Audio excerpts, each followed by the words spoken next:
Hello' friends, প্ৰিয়ংকাৰ পাকঘৰলৈ সকলোকে পুনৰবাৰ স্বাগতম জনাইছোঁ। আজি মই মটৰ, ৰাজমা, বুটৰ ঘুগুনিৰ এটি ৰেচিপি লৈ আহিছোঁ। আশা কৰিছোঁ আপোনালোকে ৰেচিপিটো চাই ভাল পাব।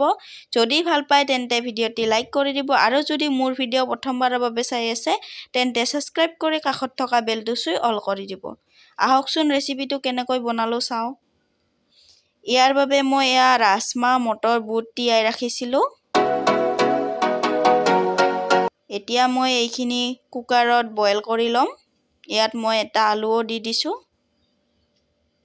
এতিয়া 5-6টা হুইচেল দিয়াৰ পিছত মোৰ ৰাজমাখিনি ধুনীয়াকৈ সিজি গৈছে। এয়া চাওক, মটৰখিনিও ধুনীয়াকৈ সিজিছে। এতিয়া মই মছলাৰ বাবে লৈছোঁ এটা পিঁয়াজ কাটি লৈছোঁ, এখিলা তেজপাত, আদা নহৰু পেষ্ট, গৰম মছলা, কাশ্মীৰী ৰেড চিলি পাউডাৰ, জিৰা গুড়ি আৰু দুটামান পাঁচফোৰণ, লগতে এটা শুকান জলকীয়া। এতিয়া মই কেৰাহীটো গৰম হোৱাত মই ইয়াত মিঠাতেল দি লৈছোঁ। এতিয়া তেলখিনি গৰম হোৱাত মই ইয়াত পাঁচফোৰণ, তেজপাত, জলকীয়া আৰু লগতে পিঁয়াজখিনি দি লৈছোঁ। এতিয়া এইখিনি অলপ সময় ভাজি ল'ব।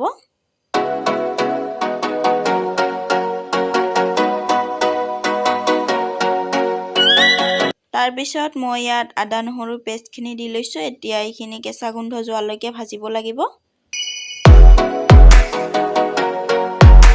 এতিয়া মই ইয়াত হালধি পাউডাৰ দিছোঁ, জিৰা গুড়ি আৰু কাশ্মীৰী ৰেড চিলি পাউডাৰখিনি। এতিয়া এইখিনিও ভালদৰে ভাজি ল'ব। এইবাৰ মই দিছোঁ গৰম মছলা, এইখিনি লৰাই ল'ব।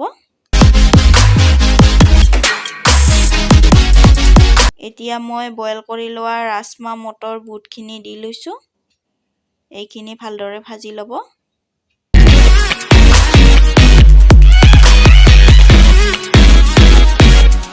আলুটো মই হেতাখনেৰে এনেকৈ দি ল'লোঁ। আপোনালোকে কাটিও ল'ব পাৰে বা পিটিকিও ল'ব পাৰে।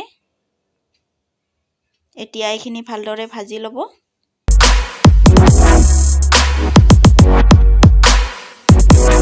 এতিয়া মই ইয়াত সোৱাদ অনুসৰি নিমখ দি দিছোঁ।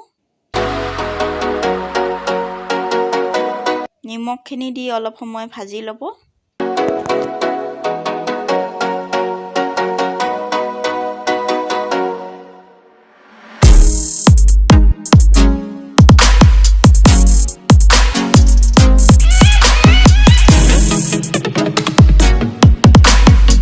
এতিয়া মোৰ এইখিনি ভজা খাই গৈছে। এতিয়া মই ইয়াত পানী দি দিছোঁ। পানী আপোনালোকে গ্ৰেভিটো যিমান খায় সিমান পৰিমাণে পানী দিব। এতিয়া এইখিনি উঠলিবলৈ দিব।